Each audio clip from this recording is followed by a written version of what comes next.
It's inspired, or actually it was a writing exercise from our writing group tutor, to do a poem in the style of Caroline Duffy's The World and His Wife. So I decided to do Mr Boudicca. I only married her for her big breasts, really. When I met her, she was just 16 and quite biddable. Well, all right. She did do most of the bidding, and she made all the running. So it didn't take long for one thing to lead to another, and soon it all led up Duff Alley. In those days, you had to jump the besom pretty damned high and pretty damned quick once the dough started to rise.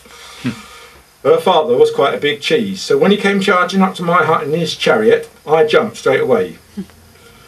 I really liked the kid, but Boudicca wasn't the maternal type. She was more interested in the family business than baby milk. Her dad was the chief executive of the Icelandive. It was okay for a while. I looked after the baby and kept our hut clean while she was off slaughtering chickens. Then the Roman mafia tried to bust in on the business. In the end, the Icelandive had to agree to pay protection money. While her dad was negotiating with the Romans to supply the garrisons up on Hadrian's Wall, she was in Colchester running the business there. She came back every now and again to give me a good seeing to, and soon we had 3 lovely daughters, and of course they took after her mother. When the chief of the Icelandive died, that was it. She had herself crowned queen and refused to pay any more protection money to the mafia. She and her daughters went off to Colchester to tell the Romans her new business terms. Apparently, they tried to flog her. I should have warned them. It only gets her blood up. And then she's insatiable. It resulted in the mother of gangbangs. She and her daughters went through a whole Roman legion. There wasn't a man left standing when they were finished.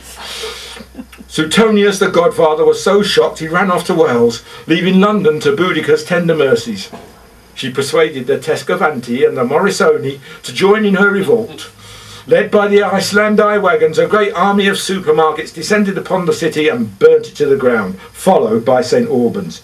She chased the mafia all the way up Watling Street to Birmingham by Spaghetti Junction. She had the Romans surrounded and heavily outnumbered. All she had to do was wait until they started on the spaghetti Brahmanese and then tie them up in knots. But Suetonius had found her weakness. He ordered his men to lift their kilts. At the sight of all that Italian sausage, she and her daughters lost their heads and drove straight at the Roman army. Undistracted by spaghetti, the Roman army kept its discipline, and the rest is history. I ended up working in a nice little Italian restaurant in Norwich as a waiter. The cook was a cheerful Italian mama with no military ambitions. We hit it off, and after a few years, soon had our own little Roman legion marching around the tables.